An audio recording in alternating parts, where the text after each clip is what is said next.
freaking first cut. Golly.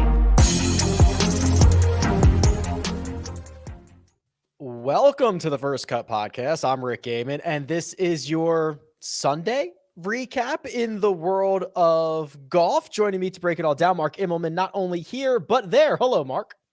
I'm there. There is cold over the last little while. There has been wet. We've had hail. We've had sleet. We've had it all. It's been eventful. In fact, I took on the final, going down 10, the sunset was incredible. But we first had like a rain squall run through and it looked wild. And 5 minutes later, the sun was shining. So I took a video that I'm going to put up in a minute because it's amazing how the conditions have changed in the blink of an eye. Yes, we've been battling Mother Nature all week. It looks bad on TV, and you're out there in the elements. So thanks for joining. Greg DuCharme here. Hello, Greg. Hello, boys. I'm sure Mark's going to be getting some soup ordered, room service afterwards. At least that's what I would go with. I don't know if you want a choice, Mark. Can I add a bourbon to that soup order? Yeah, sure. That sounds like a good choice. Yeah, cold and nasty, but about 9 more to go. It's gonna be fun. It's been kind of wild how this thing has turned out, up and down roller coaster, and 9 more to go on Monday. Yeah, not quite done at Pebble Beach. As Greg mentions, about 9 to go for these golfers. Kyle Porter here, KP. We don't usually do a Sunday night recap without having a winner. I know it's odd, and we've got obviously a big week next week. It's kind of a weird bridge between Pebble and Phoenix. But yeah, finish it off on Monday. I think we'll talk about it. I think Rose is going to hang on, but man, it's hard not to look forward to Phoenix already. I know we're not there yet, but it's really hard not to look forward to it. Not quite there. Not quite there. All right, here's where we're at. And Mark, you can kind of speak to this. It has been just a plethora of some weather delays. And when you have a 3-course rotation and you have to stop play on one golf course, you have to stop play on all 3 golf courses. And these were already long rounds with amateurs out there. And when we get done on Sunday night with no daylight left, Justin Rose, currently in the lead, has 8.5 holes to play. He has already hit his tee shot on number 10, and that is it. So probably an hour and a half, maybe 2 hours of play on Monday morning to complete this. Yeah, it has been crazy. I don't know if you guys spoke about it in the post-game show last night, but we came on the air and I had Gareth Bale's group alongside. I'm drawing a complete blank here. Anyways, so we're going down 14, the par 5. And the ball's over the back of the green, and all of a sudden they blow the horn because of the winds. And the lead rules official there, Gary Young, he's right there. So I'm like, so what's the story? I know it's windy, but we're not having balls move and stuff. And he goes, well, it's over in the 9th green at the Monterey Peninsula. And so I'm like, so we're just basically a victim of what they're doing. And he goes, yeah, because we're trying to keep every golf course within 30 minutes of each other. So they stopped there for a while, and then we waited for the updates, and then the rain came in and stuff. And so eventually they called the day because it was just going to be risky to send someone out there for 20, 30 minutes and call them back in. But it got us behind the 8th ball, and that means it's a Monday finish. And truth be told, I'm a little surprised they got in as much golf as what we did today. The pace of play was pretty good given there were 2 tees. 3s help.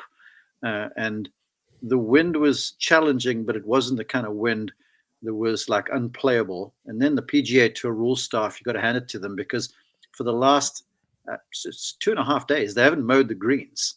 They've rolled them, but they've just kept the greens from being cut. So they aren't tending to want to roll out so much. And so it's a bit more receptive and certainly more playable. So it's been, nimble and nip and tuck from the rules officials and stuff, but it has been challenging to manage the 3 courses.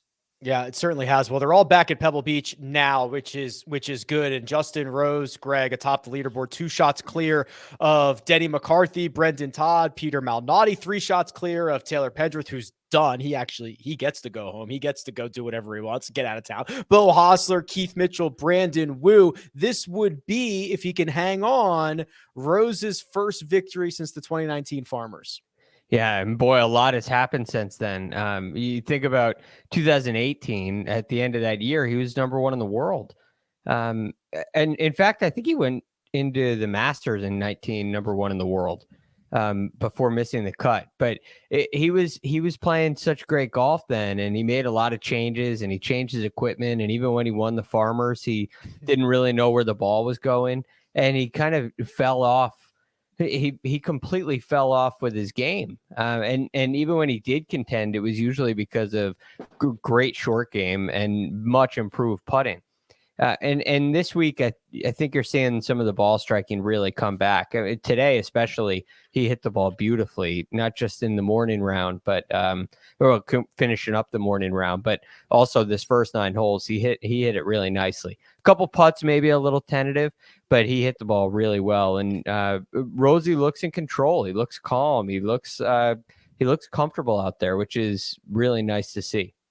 He's played a lot of golf today, Kyle. He actually finished his 3rd round by making a birdie while a deer was on the green. Very normal thing to do. Yeah. And then plays 6 and 7 at Pebble in 5 total strokes. That's an eagle on 6, birdie on 7. So those are the big highlights for Rosie here. Can you imagine playing those 2 holes in 5 strokes? Nope.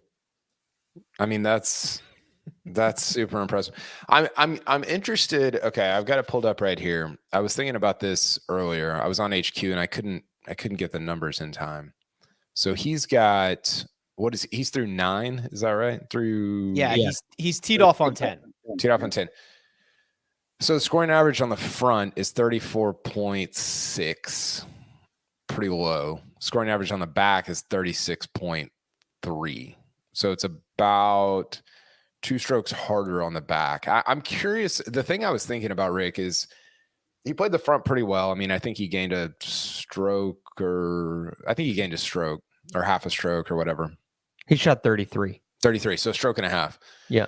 Can he play the back and even tomorrow and win? Or does he have to go like 1 under, 2 under, something like that? I almost think he can play it an even and win the golf tournament. Look, it's all weather dependent.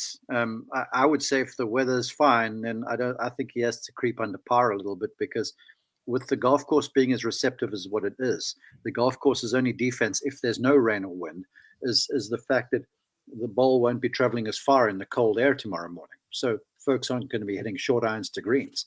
But as receptive as what it is, Kyle, it could be open season. So I'd have to say he's got to go and get it some. The last couple of years when I've been on the call here, I've had the 2 winners in Berger and Hoagie last year. And both times the weather was good, but you had to go and play. You had to finish. And so I'm saying, I'm not sure what his lead is right now, but if he plays his last, if he shoots under par his last 9 holes, I think he wraps it up. But it's also no bargain, because you talk about the differential between the front and the back 9. The way the wind was blowing today is that all the holes going out on the front were downwind. And then the par 5-6 was a wind from the right, which is comfy for a right-hander. Coming in the finish, everything from 12 inwards is into like a left to right wind, which is obviously the most uncomfortable there is for any right-handed golfer. So it's no picnic coming in. So I have to think that if someone can post, like if Pendrith had made that putt, I would have been like, that's a pretty stern target if the weather is rough tomorrow morning and there is a chance for it. Yeah, it looks like this is the same. The north wind, we're expected a north wind tomorrow. That's the same. I know today was like north out of the northwest. Is that right, Mark? Yeah. Expected to be north about 15 mile an hour on the high end tomorrow. Yeah, no, that's enough with that northerly wind, because that means you're into the wind from holes 12 inward. So you got to play. Right. The thing, Rick, I'll set you up on this because I know this we're going to talk about next, but I don't know. I mean, the guys behind him, it's like, okay, Denny McCarthy played great on the front. Is he going to shoot 62 to win the tournament? He could, I guess. Brendan Todd, okay. Peter Malnati, not a ton of firepower. Hostler and Mitchell and Brandon Wu. I think actually those 3 guys are more interesting than the 3 guys tied for second. But yeah, I agree with Mark. I think if Rose plays the last 9 in 35, he probably wins. I think that's probably right. I think he's got to play it. If he plays it at 1 over or even, the sheer number of guys who are close enough worries me, right? It's not point. Todd individually, it's not Denny individually. It's that there's like 6 of them who could get there, which, you think one of them might go off and shoot something. As you mentioned, Denny McCarthy out in 29. He made a couple of bogeys on the back 9, but he's currently 7 under par he's got 3 to go. So there's plenty in the chase pack. Greg, I'll throw this to you. Of those guys in the chase pack, who should Justin Rose be most worried about? Yeah. Well, Brendan Todd stands out because of his ability on the greens. And I think Malnati has that same ability. But with Malnati, I just worry about the ball striking. Seems very unreliable, especially off the tee. Peter Malnati's ball striking seems unreliable. Yeah, it seems that way. I mean, he hit some shots offline for sure. So I definitely would. He would be towards the bottom of this very small list. So no disrespect to Peter Malnati, but Brendan Todd would have my interest, and the next guy would be Keith Mitchell because he's driving the ball so well. And I think when you start playing into the wind holes, the ability to drive it really well and get it in play off the tee and keep it out of the, some of the penalty areas that you have. I guess they're he's really through most of the penalty areas. But anyway, besides the point, I think a guy like Keith Mitchell, who's really striking it well, really hitting it well, and he's at 12 under par. If he goes out and shoots 3 under for the next 8 holes that he has, I don't think that's, completely out of the question. So I would say the way that he's played all week has been really clean. And if I could see him putting 3 more circles on the card tomorrow morning, he'd be the guy that I probably have my eye on the most. I'm kind of with you, Greg. I think from Mitchell's point of view, he's got to start to find a way to give putts a chance to go in. I didn't see much of what he was doing. He was behind me. But I did hear that every putt he was missing was kind of on the low edge. That's the one thing about this golf course with the green small. If you kind of hole high, you've always got something that's breaking either right to left or left to right because of the tilt of the greens. And with the greens being a little slower, he was having a tough time getting accustomed to just hitting them a little harder. So I figure if he can work that out some, you would think the quality of the ball striking would give him a chance. But I'm sort of leaning towards Brendan Todd. I mean, he was right in front of me. I had Victor Hovland's group, and Hovland was striking the ball fine, but just not making anything. And Todd, every time I turned around, he was hitting beautiful shots into the greens, making putts. And I've just been texting with his mental coach, Ward Jarvis. And Ward told me they've been doing a whole bunch of work on just mental games and stuff, putting from 8 to 10 feet, sort of getting intentional about what you're doing. And he says he's really been making grand strides. And then you add to that, he's picked up, I think it's like 7 or 8 miles an hour with a club head speed with a driver alongside Bradley Hughes' instructor. And this was over the break. So he's hitting it longer. The iron game looks really sound from what I was seeing. And he's making all the putts that are meaning something right now. So with him having, 5 holes, I think, left, I think he has the chance to post something. Because, consider this for a minute. If you got that northerly wind, right, you got 15, 16, 17 crosswind, 18 into the wind. If you post something, that tee shot on 18 is not the happiest thing in the world, man. And we saw that with Taylor Pendrith today. So I think if you post, then not that first in will win, but first in will give you a good chance. I'll tell you what, Brendan Todd, currently 13 under par, could be at 14 under within seconds of restarting. He's got a 7-footer for birdie coming up on 13 that he's going to roll on the practice greens tomorrow morning about 100 times before he goes out there. And fresh greens, we talked to Mark Dusbabic, and he said where they hadn't cut the greens for the last few days because of the wind, they're going to give them one cut and a roll tomorrow. So the greens will be fresh. And he's rolling it good, and he's going to go and rehearse that thing. Oh, yeah. I think that also helps Keith Mitchell, by the way. Once you get a cut on him, he's not going to have to worry about hitting him harder. But it definitely helps the Todd father, too. One cut and a roll. This is Rick, this is the most bad ball striker, great putter leaderboard ever. Yeah, I know. Between McCarthy, Todd, Malnati, Hostler, Woo's he's a decent ball striker, but it's pretty crazy like how many great putters and just not great ball strikers there are in the top 5 here. Yeah, that's a team putt leaderboard, not a team no putt leaderboard. Yeah. That's what happens when nobody's in the field. KP, I'll throw this right back to you. We can kind of put a bow on Pebble. We'll move on to some other things here. But Jordan Spieth, the favorite to win this golf tournament, made the cut on the number. He is currently in a tie for 67th. He's 2 over in his final round. He shot a 75 in round 3. There are a lot of things that you could say about this week with the on again, off again, and the weather and the course rotation, but 59 days out from Augusta National, level of concern for Jordan Spieth. It's not low. I don't know if it's high, but it's not low. I mean, he's not playing golf. If you go back to, let's see here. So he misses the cut at Sony, T13 at Tournament of Champions, whatever. There's like 40 guys in that field. 15th at the Hero World Challenge out of 20. 52nd at the CJ Cup. I mean, what's the what? Well, he won the match. He won the match and he got well. 5 full points at the President's Cup. He did play great at the President's Cup. I just, and listen, like I think with any of these guys, and maybe especially with Spieth, it can flip. I mean, we saw it in Phoenix. What was that? 2 years ago? When yeah, she 61 on Saturday. So it can flip very quickly.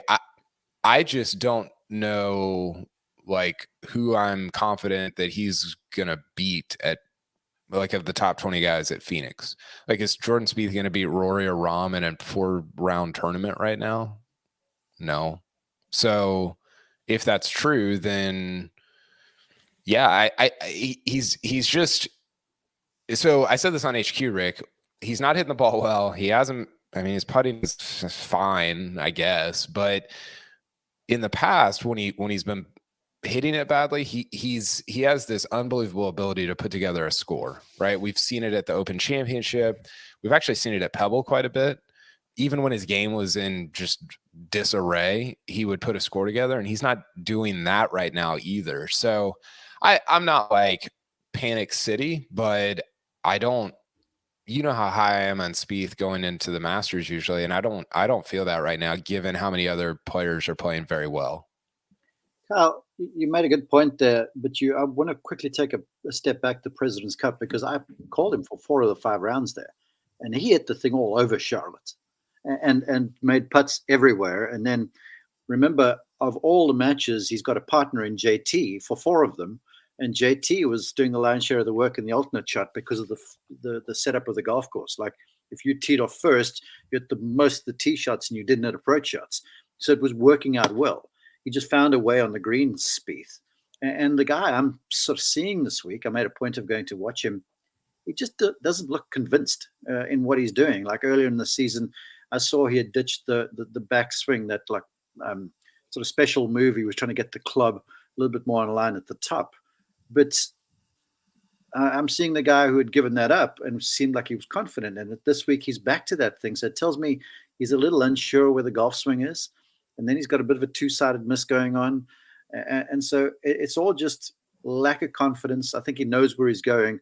But right now, I'm with you. Spieth at Augusta National is a special thing because it brings out his best. But you got to be able to hit it around there. And I'm just not sure where he is. And I think you could argue, somebody said this in the chat, and it's true. You could argue that Spieth at Pebble brings out maybe not his best, but something close to it. And there's been a lot of weather. There's been a lot of weird stuff this week, but I think it's concerning that he's been like pretty bad at Pebble, a place that, you know, Rick, like he's talked about getting out of his head and living in the external, I think is what he called it. And Pebble's a place that'll do it for him. And if Pebble's not doing it, then I don't know. I think there's some question marks around Spieth going into the elevated stretch starting next week. That's a really good point you make there, because remember, we've been playing lift, clean, and place for 4 rounds here. So if you hit the thing in the fairway, you get to put your hands on it, and they're moving at a club length. And you get yourself a good lie, and then the greens are like dartboards. They're so wet. So I have not seen all of his golf, but I'm expecting he's not playing from the fairway very much. And so then you can't control distance and direction to these tiny targets. Yeah, it's been a challenge. We've got driving accuracy right here. He's well, he hit 9 of 14 in round 3, but only 4 of 11 in the 4th round. So yeah, not great. Not getting to touch the ball much there. All right, so we'll conclude the AT&T Pebble Beach Pro-Am on Monday morning. I believe the coverage or the rounds will resume 11 a.m. Eastern, 8 a.m. Pacific, I believe is what. Yes, I'm getting head nods, which is generally a good sign. And it'll probably take an hour and a half, 2 hours to conclude this event. And we will be on to Phoenix. Not quite there just yet, though. Quick roundup in the rest of the world of golf, because a lot happened here, Greg. An early morning in Saudi Arabia, Abraham Answer wins the Saudi International. This has kind of been dubbed the Live Golf preseason because of the roster, but it did get Cam Young out, who finished 2nd, Lucas Herbert out, who finished 3rd, and Answer hoists a trophy that is nearly the size of him, which I can say because I'm also like just as tall as Abraham Answers. Right. Maybe. Yeah. You guys, you're probably comparable. He's the one guy that I could take in a fight. The one professional athlete I try to take would be Abraham Answer. He beat Nick. Wow. I don't know. I feel like he might be a little feisty. I'd still lose. I'd be very worried about that. Yeah, I could see that being a quick drop. Quick. Yeah. I'd be begging for mercy quickly. For sure. Right. But anyway, yeah, a nice win for him. Nice performance from Cam Young. And for both of these guys to go out and play some really good golf together in the final round, they were also leading the way. Abraham Answer was leading Cam Young heading into the final round as well. So that was a really, nice group, right? 2 guys playing some really good golf. They both shot 68 in the final round. It was 64s and 65, 64 out of Answer and a 65 out of Cam Young in the round prior. And they played some really nice golf. I didn't get to see much of this, especially early this morning, but Abraham Answer he's no joke. The guy can really play, and he took it another step farther today.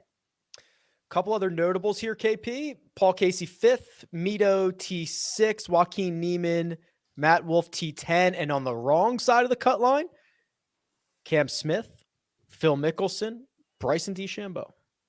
Yeah, a couple things. I was just looking at the field rating here. So we got people in the chat saying, "Oh, great win for Abraham Answer." It's fine. I mean, if you like, elite Korn Ferry Tour wins, it's a bad field. I mean, the field rating for the Saudi is like halfway between. It's like 3/4 of the way to Pebble. Is Pebble a good field? No. And so if it's only 3/4 of the Pebble field, is it a great win? I mean, I agree with Greg. Like Abraham Answer is a very good player. I think he's pretty fun to watch. I think he's very interesting.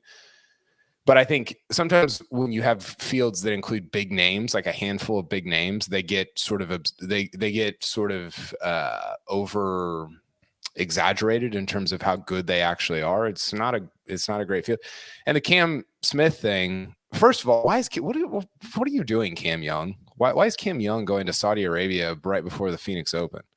Yeah, I'm assuming he got paid. Well, you know what? Like he got paid, trust me. It's not a great look. Like anyway, whatever. All you Cam Smith stands that have been just popping people on Twitter for the last 6 months, come get your boy who can't even make the cut at the Saudi International. Okay? Like Cam Smith, great player. He's had a nice run. He's not John Rahm. He's not Rory. He's not JT. He's not generationally good. He got hot for a couple of years. Great. Like that happens to guys. And I think there's just such a illiteracy around like what Cam Smith is as a player. And I'm just exhausted of it because that's all people talk about. Kyle, good job, man. Well said. Now, you talk about Cam Smith. Yeah, I'm sort of with you. Look, I will tell you this. Cam Smith is really good.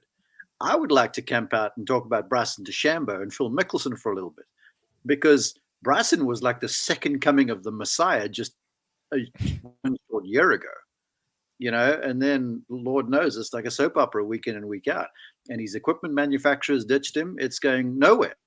How about, consider this for a minute. The longest driver in the professional game is not getting paid to use a driver. Folks couldn't touch it. They wouldn't touch him if they had a 10-foot pole. And then there's Phil. Every time you get a microphone in front of him, it seems like he is the mouthpiece for the folks who are doing golf over on the other side of the world. So I'm finding those two cases curious. Cam Smith, people miss cuts. That happens. You get to a course, the game's not there, doesn't fit your eye, that sort of thing. I don't think that's going to be commonplace. But the other two, golly, I'm not shocked. Bryson shooting a couple of rounds in the mid-70s. What is happening is my question.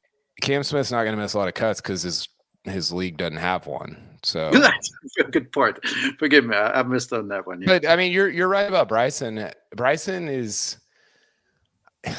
he seems disinterested in playing professional golf at a high level, and it's like it's a bummer to me because he's so fun and interesting to cover. And I think a lot of what he's done should be applauded. And he just is, it's almost like he won the US Open and then he got bored. I'm not saying that's what happened. That's what it feels like sometimes a little bit. It's like, oh, I won the US Open. What else is there? Okay, I'm going to go to the long drive competition and go to Saudi Arabia and play live. And it stinks because I think he had and still does have a real opportunity to, I don't know if he's could be generationally good, but he could win multiple majors and win a bunch, and he just doesn't have it right now. I don't know if that's injury related. I don't know if it's focus or practice related, but there's something going on with him that it just doesn't add up right now. He did have in December, I was reading about this on Friday. He did have a surgery. He got a cyst removed in his sinus. Okay. And this was the thing that went back to when he was feeling dizzy at the Masters back in 2020, when he said Augusta National was a par 68. I guess he had been feeling vertigo ever since. But after in reading his quotes, he talked about how much better he was feeling and how he was speaking more clearly, which is a strange thing to read. But anyway, he was talking about all that and how it's the best thing he's ever done in his life, and he's back and he's great. But he'd also mentioned that he'd kind of given up on the speed training. So I wonder if he went down that path, it worked, and then it stopped working, and then he questioned, everything comes into question. What do you mean stopped working? He's not speed training, and he gave up on speed training, but he did blame, this is interesting, Mark, you brought up the equipment. He blamed the he said golf equipment isn't ready to handle someone playing at 200 mile an hour ball speeds. So there's not a driver the equipment's fault. Right. For sure. Right. Yeah, absolutely. Yeah. So his last 15 events, Rick, I'm going to go back to the Farmers last year. So exactly 1 year ago, miscut, WD, T58, miscut, T56, 10th, T8 at the Open at St. Andrews. That was interesting. A good one. T31, T17. These are live events. T31, T17, T8, 14, T21, miscut. He's not a good professional golfer right now. I think you kind of put it pretty well. Like, Bryson has always been very, very good at things he's very interested in. But if he's not very interested in it, I don't think you get, like, the guy's personality is one. He might have an addictive personality, right? Like, when he gets involved in something and he really wants to do it, he's going to go nuts. He's going to put on 40 pounds. He's going to become a YouTube star. I watched him. I was in Mesquite for the long drive. It was unreal impressive, right? It was like, it was crazy, but it's just like, now he's on to the next thing, and I don't know what it's going to be. Maybe he's going to start his own equipment company. Maybe I don't know. So it is seemingly like my mom told me, like, you can do whatever you put your mind to. Like Bryson, like, has to put his mind to something to find success at it. That's a good take. I'll never forget it. I had an hour-long conversation with Bryson about technique and everything that he did, and I always got the sense that his answers, he was trying to prove always that the decisions he made were right. Mm-hmm. And it was like he had a chip on his shoulder, and all the naysayers, he was out to prove them wrong. And then he was trying to spend a long time convincing the world that if he gained a stroke off the tee, that's going to make him downright unbeatable. But the way I've watched golf through the years, the really good ones, Tiger was long off the tee. He was like crazy long, but he was the best iron player in the game. And if you want to shoot low consistently, it's not the tee ball. Driving it long is an advantage. It's not a guarantee. And just hitting quality iron shots is how you're going to give yourself opportunities for birdie. All the greats have done so, and I feel like the way he did it with those upright irons, with a very weak grip, with an end of range motion he was doing, rotating the forearms over, it was always going to be hard. And then you add speed to that mix. Then you start, when you start missing as a professional distance control wise, then you got yourself some issues. They can tighten it up left and right, but it's the long and the short that are the thing. And so he just got super long and then couldn't control those upright, very strong irons of his. And I feel like that's where the thing started to go sour. And then, Rick, perhaps then you're like, well, goodness gracious, I'll just try and hit the driver as hard as I can and become a bit of a show pony, if you will. Two quick things, Rick, before we move on. One, I think Bryson is so you talk to guys like Spieth, Rory, those are the first two I think of, JT, they're obsessed with golf. Like if they didn't play golf, they would be in golf in some capacity. Like they can't, like they're just addicted to being great at golf. And I think Bryson is not obsessed with golf. I think he's obsessed with Bryson and like the sort of magnification of his own ability to do anything, whether it's YouTube or a long drive or whatever. And I think when that happens and you start to go down these other rabbit holes, then all of a sudden you forget about the thing that made you relevant to begin with, that put you in the position to be relevant to begin with. And I think that's not, I'm not even like blaming him for that. I think that's just like sort of his personality. You alluded to that earlier. And I think that's why we kind of see him in the position that he's in, which is not even in the top 100 in the world, in the OWGR or the data golf rankings, which, whatever you want to say about the OWGR, he's just not a top 100 player right now. The second thing is Bryson misses the cut in Saudi Arabia, and we've talked about him for 20 minutes. I mean, I think it shows you like what do I started that. I'm sorry.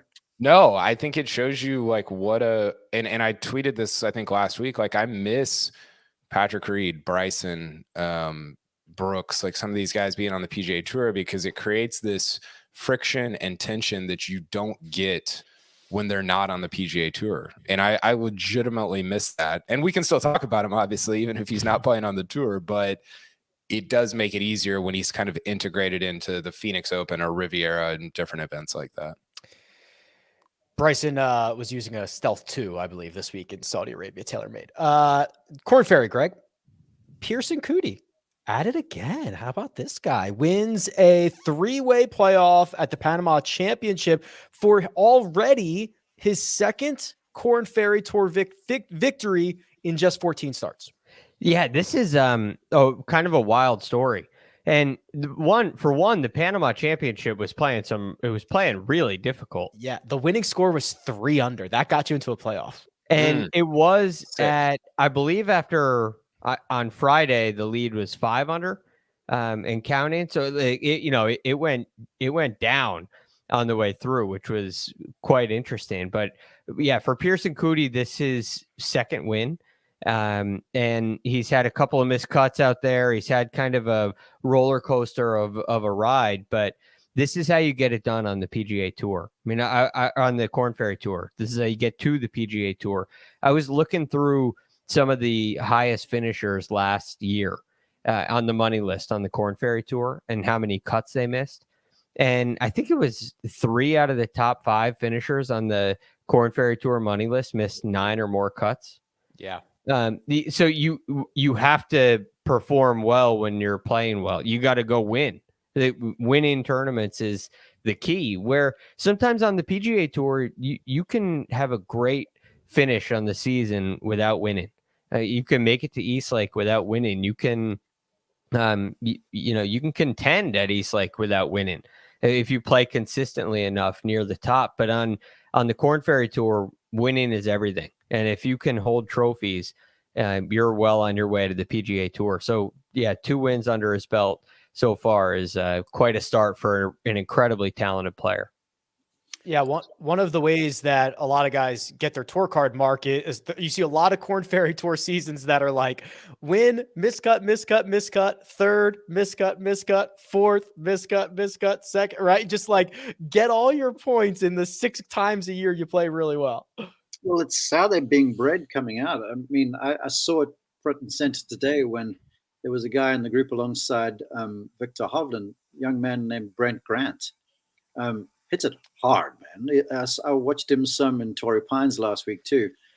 He hits it hard, but the knock on him is that the closer he gets to the green, the worse it starts to become. And as I watched him play today, he's just raw. You get up on the tee and you just smash it as hard as you can. And then if you hit a few greens and you make a few putts, you're going to shoot something low. And then you do that 4 times on the Korn Ferry Tour and you get yourself a win. And they're coming out that way. But when you get to a place today where there's crosswinds and stuff, and you got to manage flowers because golf balls are damp and wet and stuff like that. I was just watching him on 7 downhill, that little par 3. He's hit it over the green in the back bunker. I want you shot link guys to look. I bet you it was the only ball that was long on number 7 the entire day long. And that just shows you it's just go hard. And if it doesn't work out, then you just go on to the next week. And I'm sure because they're also talented that they will learn their craft. But it's sort of the modern day game. It's the power game. The ball flies fast and high and you've got to hit the thing hard. And so the crafting, the shot making, the sort of the Justin Thomas sort of stuff, that is a learned skill that they have to learn to be relevant at the highest level, at the very highest level consistently. For those interested, May 4th, 2020, Brent Grant was on this podcast. You can go back and listen to our conversation. It was during the COVID break. I think they were playing Outlaw Tour, and it was Dylan Wu, Wow. Brent Grant, KK Limbasu came on. They were playing on the Outlaw Tour. Who could forget? He is now on the PGA Tour and in the mix here at the AT&T Pebble Beach Pro-Am. KP, real quick on this. Pearson Coody, I mentioned it's two Korn Ferry wins over 14 starts. They're over 2 seasons. This is gonna. I hope this doesn't end up to being a situation where in 3 months we're like, how is this guy not on the PGA Tour? There should be a path for a guy like Pearson Coody to be on the PGA Tour. Real quick, Mark, who'd you say was the longest on number 7? Brent Grant. Was he the only one in the back bunker? Yeah, he was. That's the thing. I mean, it's just freaking rip it, and if the wind dies, then you're cooked. I mean, he hit this ball, he hit it in the back bunker, and I looked at my spotter, Craig. I'm like, I just shook my head, and Craig, who is a good golfer, but not an expert, he's like, wow, because this child, he just goes crazy hard. That's what they do, the youngsters. There was only like 5 guys long in total, and nobody was really all that close to that back bunker. You look at that shot trail, I bet you every single good player was in underneath that flag about anywhere 15 to 25. He was like 20 feet longer than anybody else, like deeper. Yeah, we could show my. Can we show my screen, Troy? I have it up here. Yeah, here it is. Can you see? Brent Grant's this one in the back, in the back bunker. Everybody else's. And then I love this kid. I mean, he's so animated on I don't know, the 4th or whatever it was. He holds his curler from like 30 feet, and he gives us the biggest fist pump you've ever seen. And I was like, what? Is he contending to win? And then he hits it in the back bunker, and it's an unreal bunker shot out there and lips it out. And, it's all histrionics, and he falls over in the sand and stuff. And I wanted to say to him, yeah, you walk out here with 3, and you're going to remember the bunker shot. But you do that one more time, and when you least need to, and you hit a dumb shot like that, it's going to cost you. So, yeah, you made 3 this time, but it's only going to last so long, man. To answer your question, Rick, yeah, I mean, listen, I've been pretty loud about what I think is a policy that needs amending, which is getting young potential stars up to the PGA Tour as quickly as possible. And I think, I mean, there's a way to do it. There's a path to do it. You know, we've to the tour's credit, we've seen this with the PGA Tour University.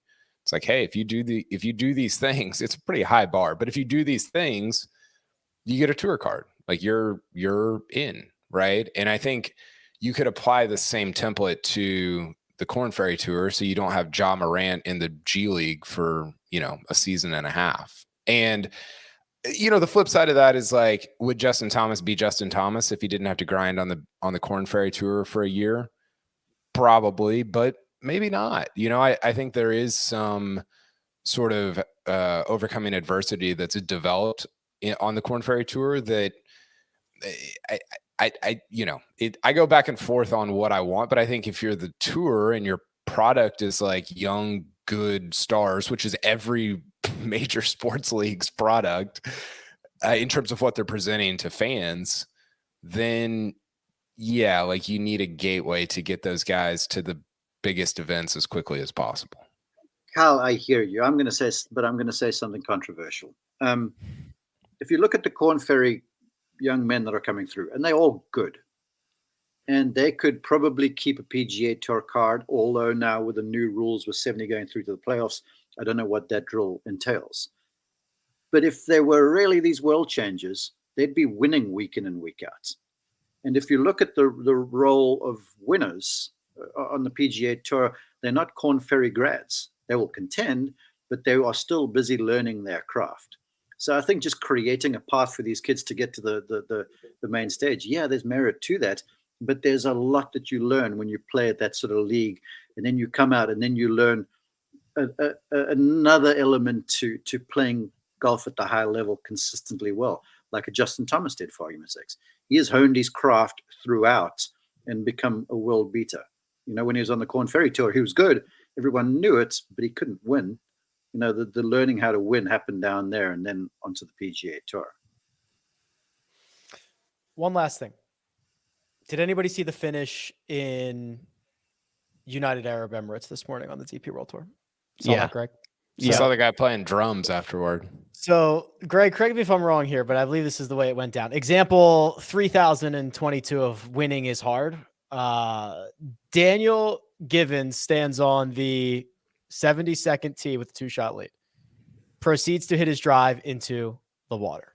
Yes. Okay. Hits his third off the tee right down the middle of the fairway.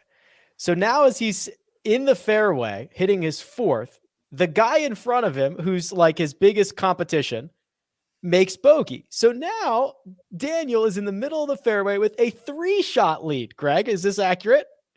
Yes. Okay. In fact, the guy behind Daniel, had who was Lombard, was 4 shots back. Correct.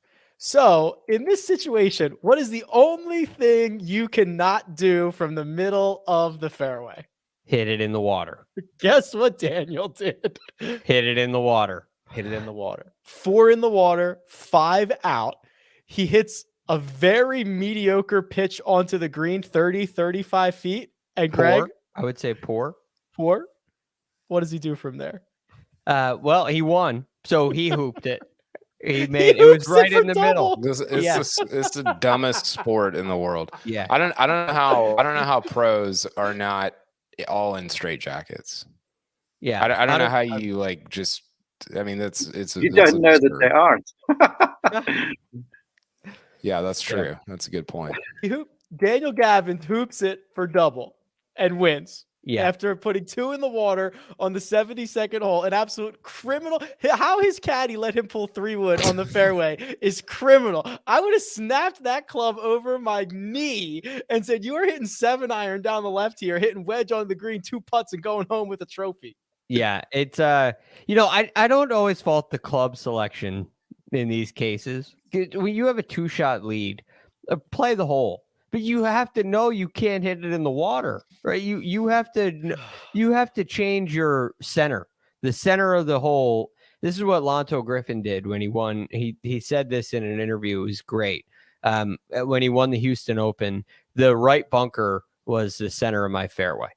I mean, I got the world to the right. And if I hit it in the fairway, I missed.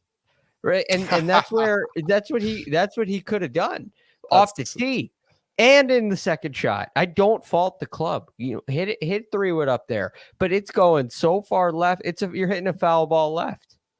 And then you play along the water. That's an option. All I'm saying is it's not necessarily the club choice. I think that gets overplayed sometimes.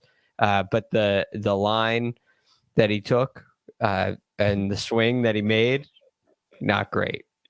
Hey, Greg, when that sphincter tightens, it pulls on that tendon on your brain, man, and it just shuts everything down. It's real. It shuts it down. Real. Yeah, I guess so. It reminds me of a story I want to share real fast. And I heard this from Butch Harmon, who learned this, he and his brothers, from his dad, Claude. And it pertains to Pebble Beach, because when they were youngsters, Billy Harmon was really good, but they could never beat their dad. And so their dad took them this bet that he couldn't hit a ball left. And so they lost all their pocket money, basically. And the lesson was, if you're standing on the 18th tee and the toe closes past the heel, you lose. If you're standing on the 18th tee with the water in the Pacific Ocean down the left, if the heel leads through there and the ball's to the right, you win. And it's exactly what you're saying. It's like, pick whatever club, but know where the miss has got to go. And if you honestly listen to on-course commentary from the players, when you get to hear it, you'll hear them talking more about where they're going to miss and where they're going to make the shot. And if they hit these heroic stuff, oftentimes that's kind of, they've missed their targets. Well, congratulations, Daniel. It was not pretty, but you got the job done for your second career DP World Tour title. Congratulations. I'm going to get in trouble here because 47 minutes in, I'm going to hit our first ad break, and then we're going to spend just like 2 seconds on Phoenix and get out of here. But first, we're going to take a quick break and hear a word from our partners. And we're back. Okay. Phoenix next week, absolutely stacked field. We'll have boots on the ground. Kyle, it is my understanding, and correct me if I'm wrong here, that we are going to be doing post-round recaps from a giant stage that they built on behind the driving range that are going to be fed possibly live to this YouTube channel, the Golf on CBS YouTube channel. That's some version of what's happening. They let me out of my cage here in Dallas, and I'm going to fly down there and just say some absurd thing. I mean, listen, like, I was most excited about the elevated events coming into 2023 of anything that was going to take place. I mean, other than the majors, obviously, but this is sort of like the Players Championship, but in Phoenix. I mean, you've got 23 of the top 24 eligible players. Zalatoris is not playing, and then obviously Cam Smith and Neiman are not eligible. But other than that, you've got the top, or 23 of the top 24. You've got basically Rory and Rahm against the field based on how well they're playing. You've got Phoenix. You've got the Super Bowl, and it's really exciting. And you've got Riviera the week after. It feels on the next 2 weeks. It feels like, I mean, they're always really good. I mean, last year they were awesome, right? With Scheffler, and then Neiman wins Riviera. But I think this year, especially with all the guys that are playing, the level that those events are at, it's going to be extraordinary. It's going to be a lot of fun. It's going to be a lot of fun, Mark. I'll see you there. Yeah, we're going to miss you, Greg. Oh. Yeah, I'll be missing you guys too, but it's an exciting week for sure. You sound frustrated. No, I'm not frustrated at all. I'm thrilled to watch it on the couch. I'm going to be a lot paler than you guys when you get back. But I'm probably going to be in bed a lot earlier, which I don't mind. I said this on HQ, Rick. I do not want to go to the 16th hole. I will walk through it in a practice round. I do not want to be there during the main event. I'll post up on 17. I think 17 is fascinating. Just a super interesting hole. It always comes into play at the end of that tournament, and I'm frightened of 16. I don't think I want to be near there. Have you been in there before? No. Last year, I had Xander and Cantlay, who are hardly the two most exciting personalities in the world, but they're great players, right? And this is in the final round. And so I've got my crew that work with me, and my daughter Isabella was along, and she walks along and she gets yardages for me at certain events. So we go in there and I say, Izzy, just walk the path, hug the edge, stay close to Craig. And so she walks in there and I see her just with her head down. I'm like, look up at least, so you see the wildness going on. And there'd been the noise before the time, and she's walking down the right-hand side to kind of the other tunnel, and she gets hit in the back of the leg with a hot dog. So when you walk through there, wear a hot. That's why I'm going to be on 17 and not 16. It's great. It is absolutely crazy. I mean, it's hell.